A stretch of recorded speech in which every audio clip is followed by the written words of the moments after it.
नमस्कार साथियों, स्वागत है आप सभी का भक्ति काल भाग 5 में। ये सीरियल के तहत प्रैक्टिस पेपर 10वां है और केवल यही बचा था। अन्यथा जो पद्य वाला भाग है वो पूरी तरह से समाप्त हो गया है, जो हमारे सिलेबस के अकॉर्डिंग है। आज ये इसमें 100 प्रश्न होंगे। इस तरह से हम भक्ति काल पर लगभग 900 से अधिक प्रश्न पूरे कर लेंगे। कल की क्लास साथियों इसलिए नहीं हो पाई थी क्योंकि जो है मैंने वीडियो रिकॉर्ड करने के बाद देखा कि काफ़ी सारी एक्सटर्नल आवाज़ें थी जो कि वीडियो में दिक्कत कर रही थी, जिसकी वजह से वीडियो पूरा ख़राब हो गया और उसे मुझे डिलीट करना पड़ा। तो आज भी थोड़ा लेट हो गया। कल से प्रयास यही रहेगा, करेक्ट 10 बजे आपको एक टेस्ट पेपर मिल जाएगा और जल्द ही हम संस्कृत साहित्य शुरू करेंगे। उम्मीद भर कल नहीं तो परसों से धीरे धीरे उसको भी समाप्त करेंगे। आइए देखते हैं पहला प्रश्न। श्रृंगार रस का तीव्र विरोध किस संत ने किया है? श्रृंगार रस का तीव्र विरोध किस संत ने किया है? नानक, सुंदरदास, कबीर, मलूकदास। सुंदरदास ने श्रृंगार रस का तीव्र विरोध किया है। दूसरा प्रश्न है, काहेरी नलिनी तू कुम्हलानी, काहेरी नलिनी तू कुम्हलानी यह पंक्ति किसकी है? कबीर की, नानक की, दादू की या रैदास की? काहेरी नलिनी तू कुम्हलानी ये कबीरदास जी की पंक्ति है। ढाई आखर प्रेम के पढ़े सो पंडित होए, ढाई आखर प्रेम के पढ़े सो पंडित होए। अगर आपने भक्ति काल के सारे पेपर किए होंगे तो इन प्रश्नों को पढ़ने में जो है, सुनने में कोई भी दिक्कत नहीं होगी, क्योंकि उम्मीद है कि व्याख्या में या विकल्पों की व्याख्या में या ये प्रश्न फिर से रिपीट हो रहे हों, क्योंकि अक्सर पूछे जाते हैं। कबीरदास जी की पंक्ति है ये भी। अगला प्रश्न है, निम्नलिखित को सुमेलित कीजिए। सूची 1 और सूची 2 दी गई हैं, जिसमें से गुरु नानक जी की रचना कौन सी है? आसादी वार है, कबीर जो है बीजक, दादू दयाल और सुंदरदास। तो सुंदरदास की है सुंदर विलास, दादू दयाल की है हरणे बाड़ी। इस तरह से 2, 4, 1, 3 पहला ही विकल्प सही हो जाएगा। पांचवा प्रश्न है, आरती की जय हनुमान लला की, आरती की जय हनुमान लला की, दुष्ट दलन रघुनाथ कला की पंक्तियाँ किसने रची हैं? ये रामानंद जी की पंक्तियाँ हैं।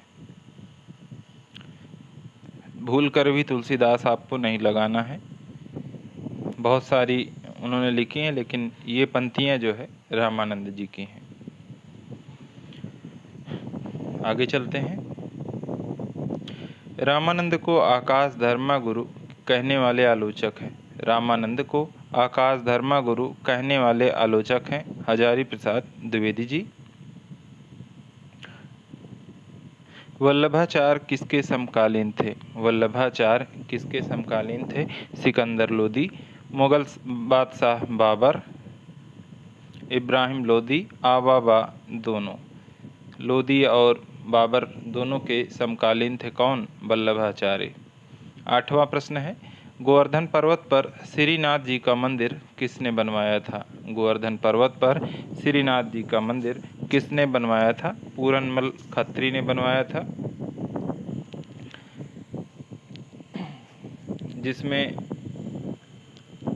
मंदिर का देख रेख कृष्णदास जी के द्वारा किया गया था, इसीलिए उन्हें अधिकारी के रूप में भी जाना जाता है, जिनके भय से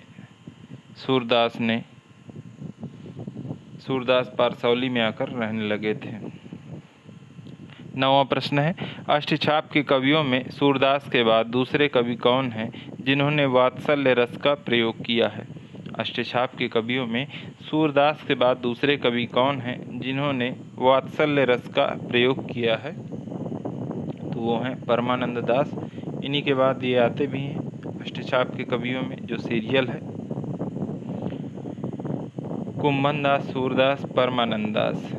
और इस तरह से ये भी हैं कि वात्सल्य रस का प्रयोग इन्होंने किया है।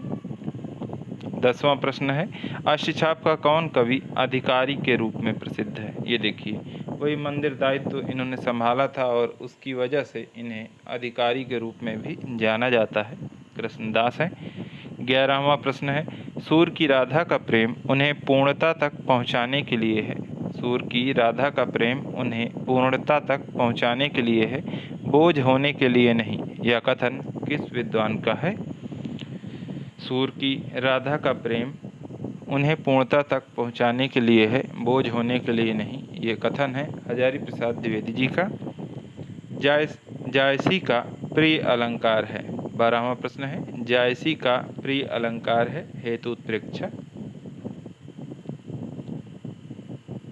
13वां प्रश्न है, पद्मावत महाकाव्य में 12 मासा का प्रारंभ किस माह से हुआ है? पद्मावत महाकाव्य में 12 मासा का प्रारंभ किस माह से हुआ है? तो आप सभी को मैंने बताया था कि पद्मावती आषाढ़ में पागल हो जाती थी। पद्मावती जब बारिश होती थी आषाढ़ में, जो इस समय चल रहा है, तो पागल हो जाती थी। इसी महीने से उसका 12 मासा का वर्णन किया गया है, ऐसे आप याद रखिएगा। कार्तिक मास से जो है बीसल देवरासों में 12 मासा का वर्णन किया गया है। बीसल देवरासों में। 14वां प्रश्न है, मुगल बादशाह बाबर की प्रशंसा किस ग्रंथ में हुई है? बाबर की प्रशंसा आखिरी कलाम में हुई है और इसमें कयामत का वर्णन किया गया है। 15वां प्रश्न है, भारतवर्ष का लोकनायक वही हो सकता है जो समन्वय करने का अपार धैर्य लेकर आया हो। भारतवर्ष का लोकनायक वही हो सकता है जो समन्वय करने का अपार धैर्य लेकर आया है। तुलसीदास के संदर्भ में यह कथन किसका है? तो हजारी प्रसाद द्विवेदी जी का ये कथन है कि भारतवर्ष में का लोकनायक वही हो सकता है जो समन्वय करने का अपार धैर्य लेकर आया हो। 16वां प्रश्न है, प्रेमाश्रयी काव्यधारा के किस ग्रंथ में नायक नायिका सोमारंभा हैं? प्रेमाश्रयी काव्यधारा के किस ग्रंथ में नायक नायिका सोमारंभा हैं? तो रसरतन, जो कि पोहकर कवि द्वारा रचित है, उसमें नायक नायिका सोमारंभा है। ध्यान रहे, पात्र पूछे जाते हैं।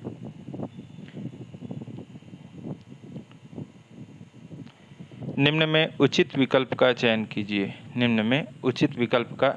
कीजिए। तो नानक और उनके शिष्य अंगद थे, फिर अर्जुन देव, फिर गुरु गोविंद सिंह। पहला ही विकल्प सही है। थोड़ा सा 10 गुरुओं को, आप सिखों के जो 10 गुरु थे उनको एक बार देख लीजिएगा। 18वां प्रश्न है, निम्न कवियों के जन्म स्थल का मिलान कीजिए। सूची 1 और सूची 2 दी गई हैं। आइए मिलान करते हैं। रैदास जो है संत रविदास काशी, जो हमारे साथी बनारस BHU से पढ़ रहे हैं तो वो जानते होंगे, बगल में ही उनका वो है। गुरु नानक लाहौर तलवंडी। सुंदरदास रज्जब।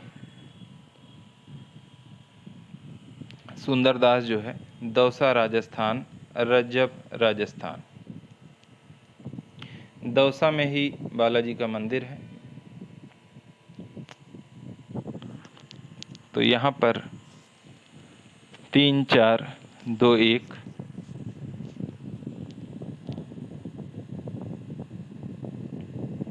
पहला विकल्प सही हो जाएगा। 19वां प्रश्न है, पुनः सुमेलित करने वाला है। सूची 1 और सूची 2 को देखते हैं। अद्वैतवाद शंकराचार्य, विशिष्टाद्वैतवाद रामानुजाचार्य, द्वैतवाद मध्वाचार्य, द्वैताद्वैतवाद निम्बार्काचार्य। 2, 4 1-3, अद्वैतवाद शंकराचार्य, विशिष्टाद्वैतवाद रामानुजाचार्य, द्वैतवाद मध्वाचार्य, द्वैताद्वैतवाद निम्बार्काचार्य। तो यहाँ पर 2, 4, 1, 3।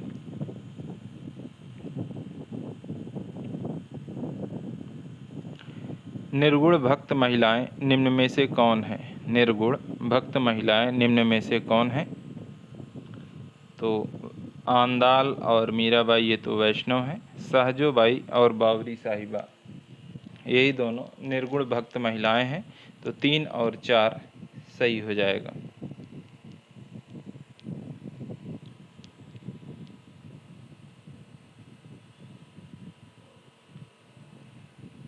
आंदाल जो है वैष्णव है और मीराबाई कृष्ण भक्ति सगुण रूप की उपासक है। ये दोनों निर्गुण रूप की उपासक हैं, निर्गुण भक्त महिलाएं हैं। 21वां प्रश्न है, सन 1525 ईस्वी में किसने वृंदावन में राधा वल्लभ की मूर्ति स्थापित की? सन 1525 ईस्वी में किसने वृंदावन में राधा वल्लभ की मूर्ति स्थापित की थी? तो हित हरिवंश ने की थी। 22वां प्रश्न है, रहीम के दोहे वृंद और गिरधर के पद्यों के समान कोरी नीति के नहीं हैं। रहीम के दोहे वृंद और गिरधर के समान कोरी नीति के नहीं हैं, उनमें मार्मिकता है, उनके भीतर एक सच्चा हृदय झांक रहा है। रहीम के संबंध में यह कथन किस आलोचक का है? पूरा कथन फिर से देखते हैं। रहीम के दोहे वृंद और गिरधर के पद्यों के समान कोरी नीति के नहीं हैं, उनमें मार्मिकता है, उनके भीतर एक सच्चा हृदय झांक रहा है। रहीम के संबंध में यह कथन किस आलोचक का है? तो ये रामचंद्र शुक्ल जी का कथन है।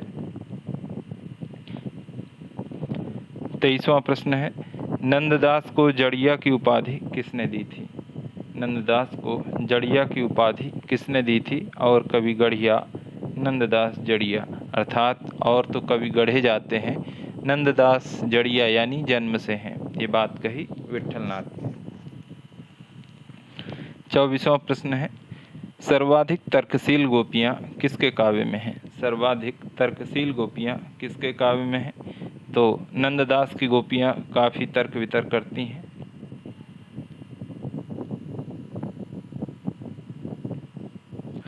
25वां प्रश्न है, कृष्ण काव्यधारा के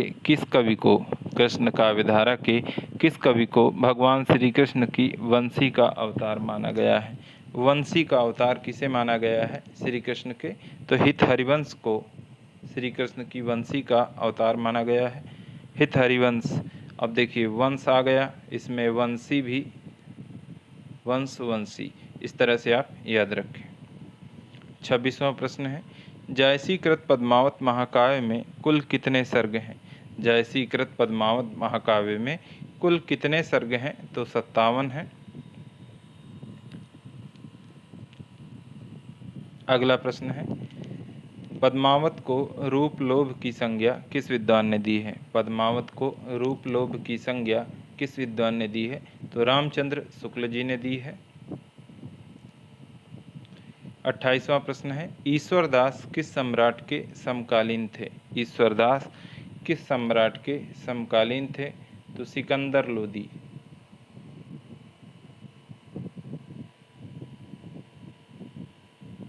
ईश्वरदास सिकंदर लोदी के समकालीन थे। 29वां प्रश्न है, सूफी कवियों में एक ही कवि है। सूफी कवियों में एक ही कवि है, जायसी शेष लकीर के फकीर हैं। यह कथन किस विद्वान का है? सूफी कवियों में एक ही कवि हैं, जायसी शेष लकीर के फकीर हैं। यह कथन किस विद्वान का है? तो ये बच्चन सिंह का कथन है। सी ऑप्शन सही है। देखिए ये सब पढ़ते रहिए, अच्छी बात है, लेकिन इसके साथ में आप ब्रह्मास्त्र सीरीज 2.0 को भी ध्यान में रखिए और कभी कभार हिंदी विविध और पीछे जाकर प्लेलिस्ट में आप पढ़ते रहें, क्योंकि मेरा जो लक्ष्य है कि परीक्षा से पहले मैं पूरा करवा दूंगा। हालांकि परीक्षाएं टल जाती हैं तो थोड़ी सी शिथिलता आप में भी आती है, तो थोड़ा सा डाउन हम भी करते हैं ताकि तारतम्यता बनी रहे। लेकिन इसका मतलब ये नहीं है कि पढ़ाई हम बंद कर देंगे। एक आध दिन की बात अलग है, इसलिए कंटिन्यूटी रखें और लगातार पढ़ते रहें।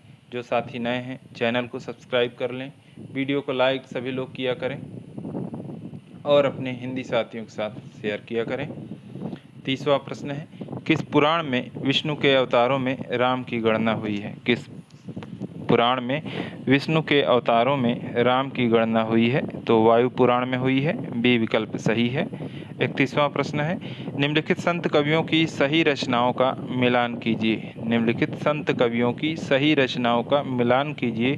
सूची 1 और सूची 2 दी गई है, तो आइए देखते हैं। गुरु नानक, असादीवार और चंडीचरित गुरु गोविंद सिंह।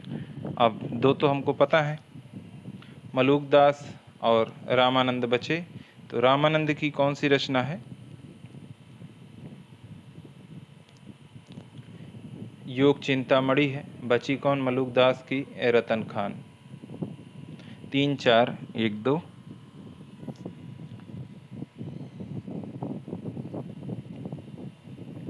राम रक्षा स्तोत्र, राम रक्षा स्तोत्र।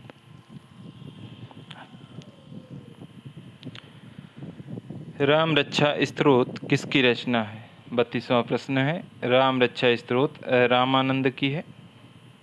हर जगह तुलसीदास सही नहीं होंगे और ना तो तुलसी ने इतना कुछ लिखा है, लेकिन ध्यान रखिएगा रामानंद जी को भी। हिंदी साहित्य के 1000 वर्षों में कबीर जैसा व्यक्तित्व लेकर कोई लेखक उत्पन्न नहीं हुआ है। हिंदी साहित्य के 1000 वर्षों में कबीर जैसा व्यक्तित्व लेकर कोई लेखक उत्पन्न नहीं हुआ है। महिमा में यह व्यक्तित्व केवल एक ही प्रतिद्वंदी जानता है, वह है तुलसीदास। कबीर के संदर्भ में यह कथन किसका है?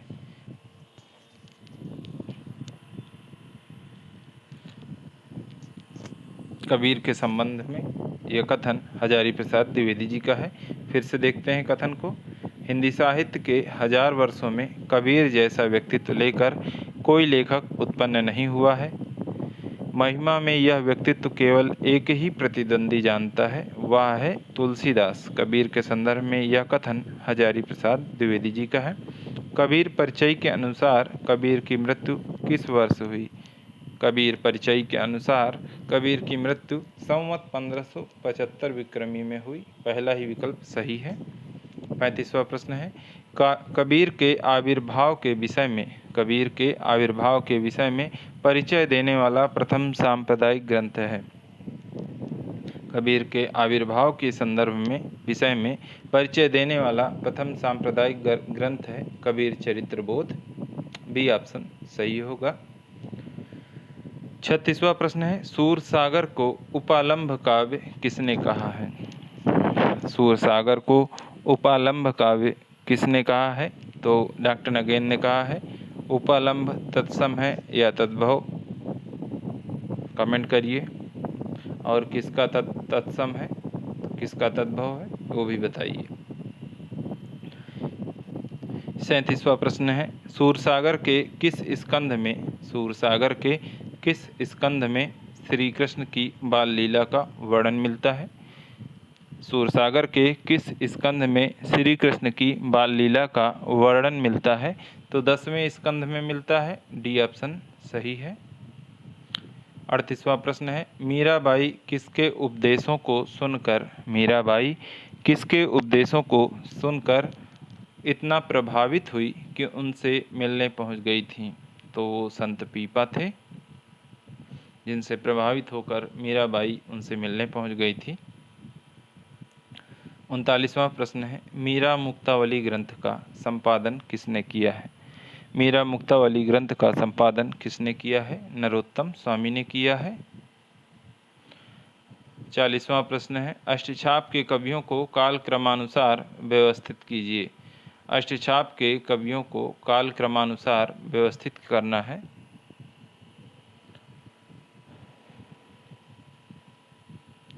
तो देखिए, कुंभनदास और कृष्णदास दोनों में कंफ्यूज नहीं होना है। कौन बड़े हैं? जैसे कुंभनदास हैं, नॉर्मली तो ये बड़े है ही हैं, लेकिन अगर आपको कभी कन्फ्यूजन हो जाए तो कुंभ कितना बड़ा लगता है। हालांकि कृष्ण भी बड़े हैं, लेकिन इसको ऐसे याद रखें कि कुंभ बहुत बड़ा लगता है और सबसे बड़े यही थे। फिर सूरदास, फिर परमानंद दास, फिर कृष्णदास, फिर गोविंद स्वामी, शीत स्वामी, चतुर्बुद्ध दास, नंददास। ये सीरियल है और ये पूछा भी जाता है। तो यहाँ पर बी ऑप्शन सही हो जाएगा। 41वां प्रश्न है, राम कथा से संबंधित राजशेखर की रचना है। राम कथा से संबंधित, ध्यान रहे, राम कथा से संबंधित जब राजशेखर की रचना पूछी जाए तो वो बाल रामायण है। सी ऑप्शन सही हो जाएगा। बंगला भाषा में राम कथा का वर्णन किया है। बंगला भाषा में राम कथा का वर्णन किया है कृत्तिवास ने। 43वां प्रश्न है, राम काव्य परंपरा में रामानंद की रचना है। राम काव्य परंपरा में रामानंद की रचना है राम रक्षा स्तोत्र। रामचरितमानस की रचना आरंभ कब की गई। रामचरितमानस की रचना कब आरंभ की गई। 1574 ईस्वी में।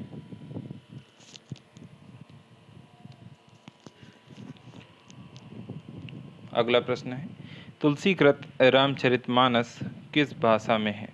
तुलसीकृत रामचरितमानस किस भाषा में है। तो सभी ने पढ़ा होगा, नहीं पढ़ा होगा तो कम से कम सुना होगा। अवधी भाषा में है। गोद लिए हुलसी फिरे तुलसी सुत सो सुत होए, पंक्ति किसकी है। तो जो पहली पंक्ति है तो तुलसीदास की है। अगली पंक्ति रहीमदास जी ने लिखा है। सुरती नरती नागती सब चाहत अस होए, ये तुलसीदास की पंक्ति है और ये वाली पंक्ति रहीमदास की है। गोद लिए हुलसी फिरे तुलसी सो सुत होए।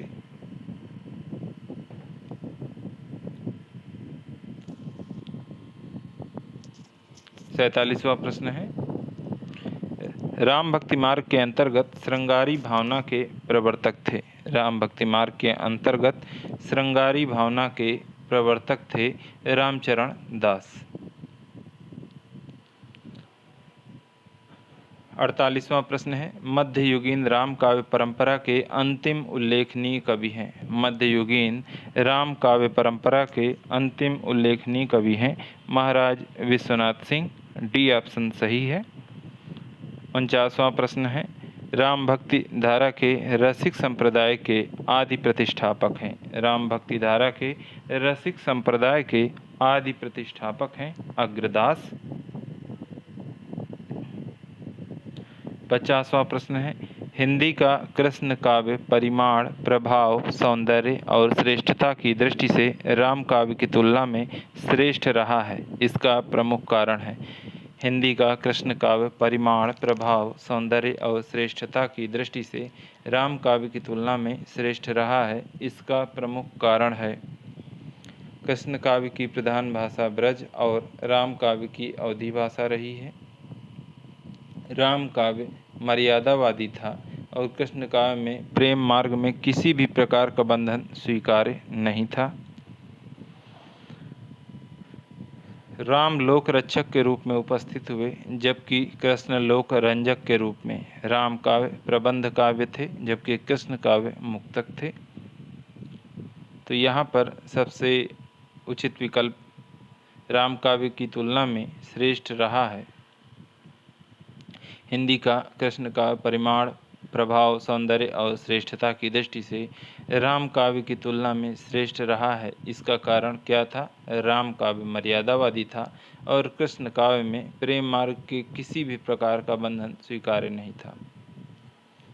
तो बी ऑप्शन यहाँ पर सही हो जाएगा। 50 प्रश्न साथियों पूरे हुए। ज़रूर बताएं कैसी लग रही है आज की प्रैक्टिस आपको, क्या ये आपके लिए उपयोगी है। अपने विचार ज़रूर दिया करें, अपनी प्रतिक्रिया आप लोग दें।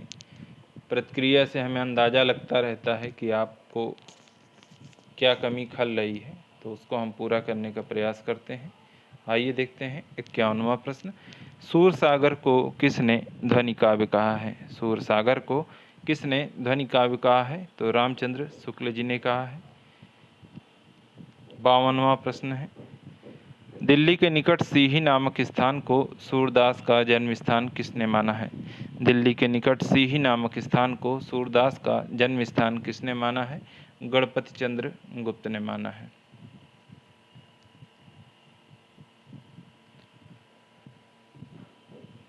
53वां प्रश्न है, संसार को होली का रूपक मानकर सूरदास ने कौन सा ग्रंथ लिखा? संसार को होली का रूपक मानकर सूरदास ने कौन सा ग्रंथ लिखा? सूरसारावली लिखा। बी ऑप्शन सही है। 54वां प्रश्न है, ऐसा काव्य जिसका अर्थ शब्दों के वाच्यार्थ से न समझा जा सके। ऐसा काव्य जिसका अर्थ शब्दों के वाच्यार्थ से न समझा जा सके बल्कि प्रसंग या रूढ़ अर्थों से जाना जाए, क्या कहलाता है? वो दृष्टकूट पद कहलाता है।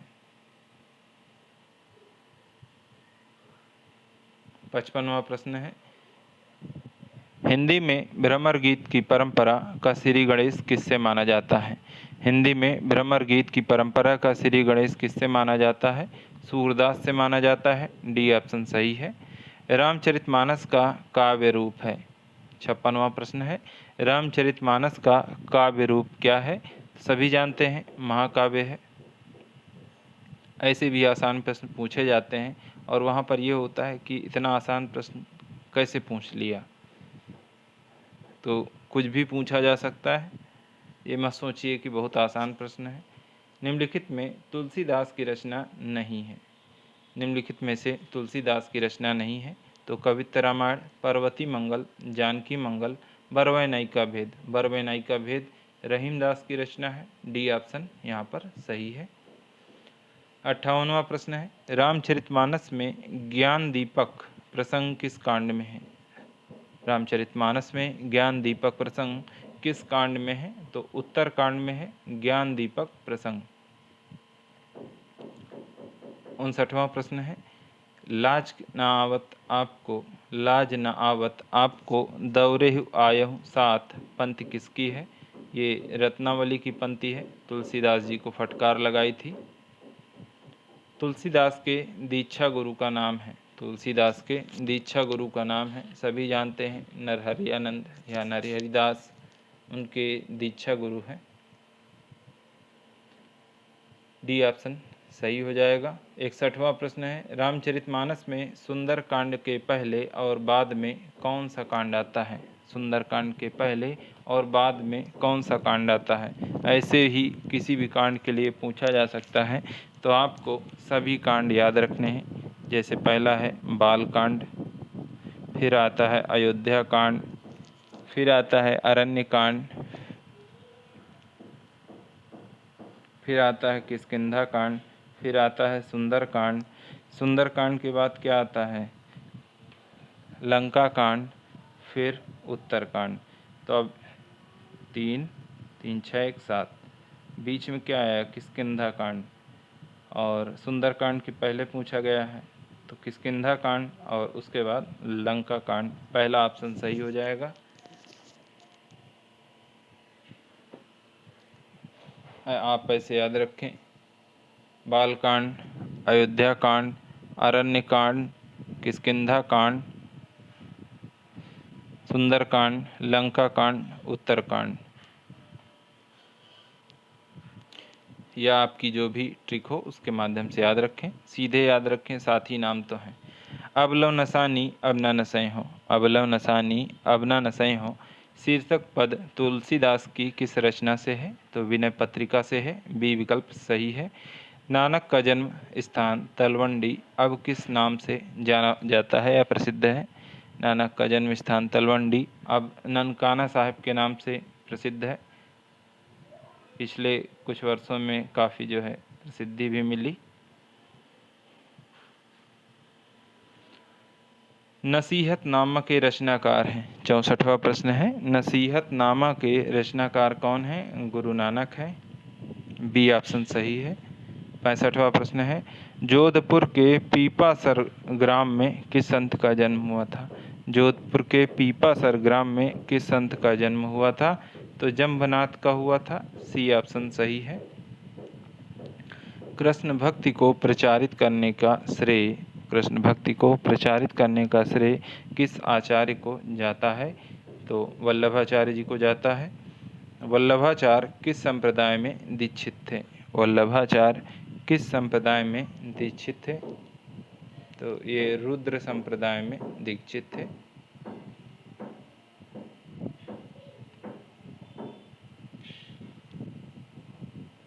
सी ऑप्शन यहाँ पर सही है। 68वां प्रश्न है, रामानुजाचार्य के गुरु का नाम क्या था? रामानुजाचार्य के गुरु का क्या नाम है? कांचीपूर्ण है। 69वां प्रश्न है, दोहा चौपाई शैली में रचित कृष्णचरित संबंधी प्रबंध रचना है? ब्रजविलास, सूरसागर, साहित्य लहरी, रसमंजरी। तो ब्रजविलास दोहा चौपाई शैली में रचित कृष्णचरित संबंधी प्रबंध रचना है। ब्रजविलास के रचनाकार हैं ब्रजवासीदास। रामचरितमानस में प्रधान रस के रूप में किस रस को मान्यता मिली है? तो प्रधान रस या अंगी रस जब पूछा जाए तो शांत रस को लगाना है, शांत रस है। 72वां प्रश्न है, तुलसीदास द्वारा ब्रज भाषा में रचित कृति कौन सी है? तुलसीदास द्वारा ब्रज भाषा में रचित कौन सी कृति है? तो आपको बताया था, मंगल लगा हो या राम लगा हो तो वहाँ पर वो अवधि में होगी, अगर वली लगा है तो ब्रज में होगी, अगर दोनों हैं तो अवधि और ब्रज मिश्र होगी। तो ये ब्रज भाषा से मिश्रित है गीतावली।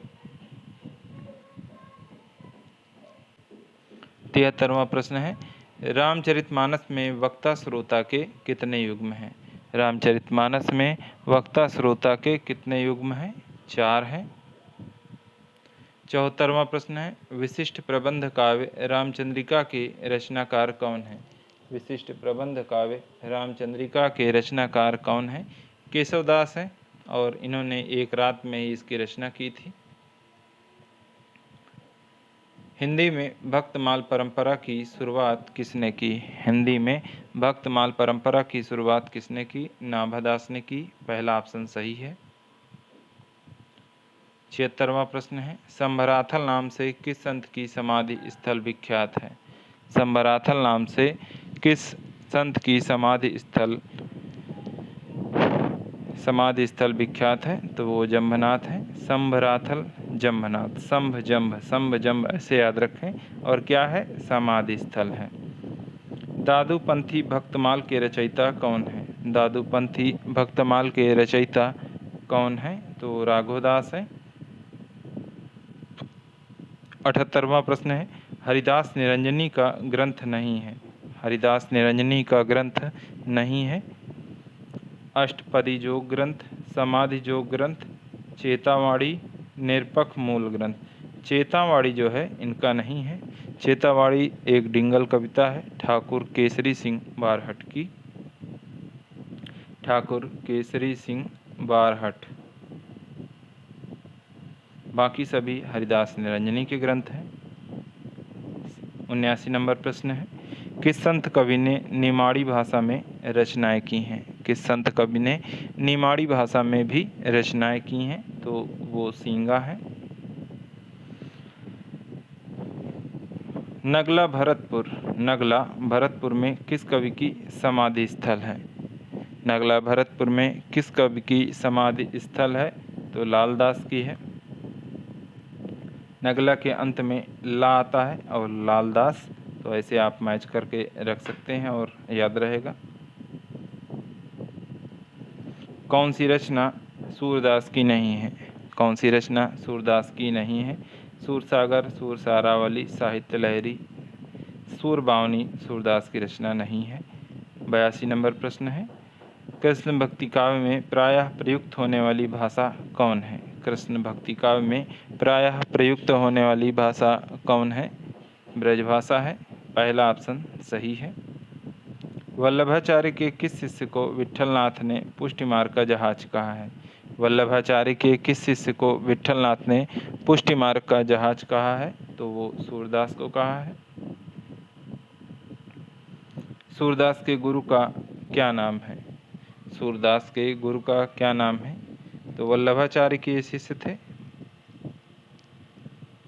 अष्टचाप की रचना में कुंभन दास, सूरदास, परमानंद दास, कृष्णदास ये सभी वल्लभाचार्य के थे, बाकी 4 विठलनाथ के थे। 85 है, प्रेम लक्षणा भक्ति को किस भक्ति शाखा ने अपनी साधना का मुख्य आधार बनाया है? प्रेम लक्षणा भक्ति को किस भक्ति शाखा ने अपनी साधना का मुख्य आधार बनाया है? कृष्ण भक्ति शाखा ने। अगला प्रश्न है, नाभादास की किस कृति में राम की दिनचर्या वर्णित है? नाभादास की किस कृति में राम की दिनचर्या वर्णित है? तो 8 पहर का वर्णन है अष्टयाम में। ध्यान रहे कि नाभादास ने लिखा है और राम की दिनचर्या का वर्णन है। 87 है, भक्तिकाल के किस कवि ने संस्कृत को छोड़कर भी संस्कृत की शास्त्रीय परंपरा का निर्वहन किया? भक्तिकाल के किस कवि ने संस्कृत को छोड़कर भी संस्कृत की शास्त्रीय परंपरा का निर्वहन किया? तो वो तुलसीदास हैं। 88 नंबर प्रश्न, पराधीन सपने सुख नाही, बिनु सत्संग विवेक न होई, पंक्तियों के रचयिता हैं। पंक्तियों के रचयिता तुलसीदास हैं। तुलसीदास को कलिकाल का वाल्मीकि किसने कहा? तुलसीदास को कलिकाल का वाल्मीकि किसने कहा? नाभादास ने कहा। 90 नंबर प्रश्न, राम भक्ति के अंतर्गत स्वसुखी संप्रदाय की स्थापना की। राम भक्ति के अंतर्गत स्वसुखी संप्रदाय की स्थापना की रामचरण दास ने। आप इसको ऐसे याद रखें कि राम के चरणों में स्वयं सुख मिल जाता है। 91 है, गरीब दास और मिस्कीन दास। गरीब दास और मिस्कीन दास किसके पुत्र हुए? दादू के हुए।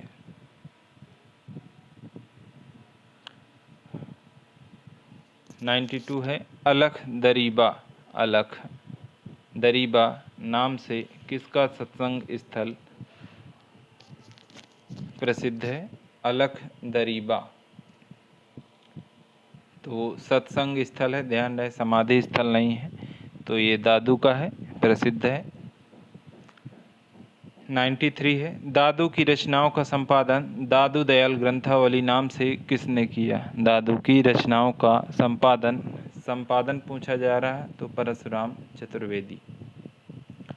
असरारे मार्फत किस संत की रचना है? असरारे मार्फत किस संत की रचना है? बाबालाल की है। 95 है, कौन सा संत सवैयों की रचना करने में सिद्धहस्त था? कौन सा संत सवैयों की रचना करने में सिद्धहस्त था? तो वो सुंदरदास है। 96 है, आचार्य रामचंद्र शुक्ल के अनुसार नवीन प्रसंगोद्भावना करने वाली प्रतिभा सर्वाधिक किस कवि में है? आचार्य रामचंद्र शुक्ल के अनुसार नवीन प्रसंगोद्भावना करने वाली प्रतिभा सर्वाधिक किस कवि में है? तो सूरदास में है। सूरसागर का सर्वाधिक मर्म स्पर्शी अंश है। सूरसागर का सर्वाधिक मर्म स्पर्शी अंश कौन सा है? भ्रमर गीत वाला है पोर्शन। अनेकार्थ मंजरी के रचनाकार हैं। अनेकार्थ मंजरी के रचनाकार कौन है? नंददास है। अष्टछाप के कवियों को कहा जाता है। अष्टछाप के कवियों को कहा जाता है अष्टसखा। पुष्टि मार्ग में पुष्टि का अर्थ क्या है? पुष्टि मार्ग में पुष्टि का अर्थ पूछा गया है कि इसका अर्थ क्या है? ईश्वर भक्ति, सिद्धांत अनुगमन, पहले से पुष्टि मार्ग पर चलना, भगवान की कृपा। तो पुष्टि मार्ग मतलब भगवत कृपा या भगवान की कृपा। आज से साथियों भक्ति काल पूरी तरह से समाप्त हो गया मेरी तरफ से। हालांकि कोई भी चीज़ कभी भी पूरी तरह से समाप्त नहीं होती है, लेकिन एक औपचारिकता के तौर पर देखा जाए तो प्रश्न और ब्रह्मास्त्र सीरीज 2.0 को आप पढ़ लेंगे तो भक्ति काल के 95% प्लस प्रश्न आप सही कर लेंगे, इसकी गारंटी मेरी है। आपको केवल ब्रह्मास्त्र सीरीज 2.0 और ये जो प्रश्न कराए गए हैं ये प्रश्न आप पढ़ लीजिए। उसके बाद कई बार जब आप पढ़ेंगे 5 से 6 बार तो आपको ये प्रश्न कंठस्थ हो जाएंगे। और आप भारत की किसी भी राज्य की कोई भी परीक्षा देने जाएं टीचिंग से संबंधित, यहीं से आपको प्रश्न मिलेंगे, सीधे मिलेंगे। आपको कहीं अन्यत्र ढूंढने की, पढ़ने की ज़रूरत नहीं है। आज के लिए साथियों इतना ही। बहुत बहुत धन्यवाद। नमस्कार। केवल सहयोग बनाए रखें, चैनल को सब्सक्राइब करते रहें और अपनी संख्या बढ़ाते रहें।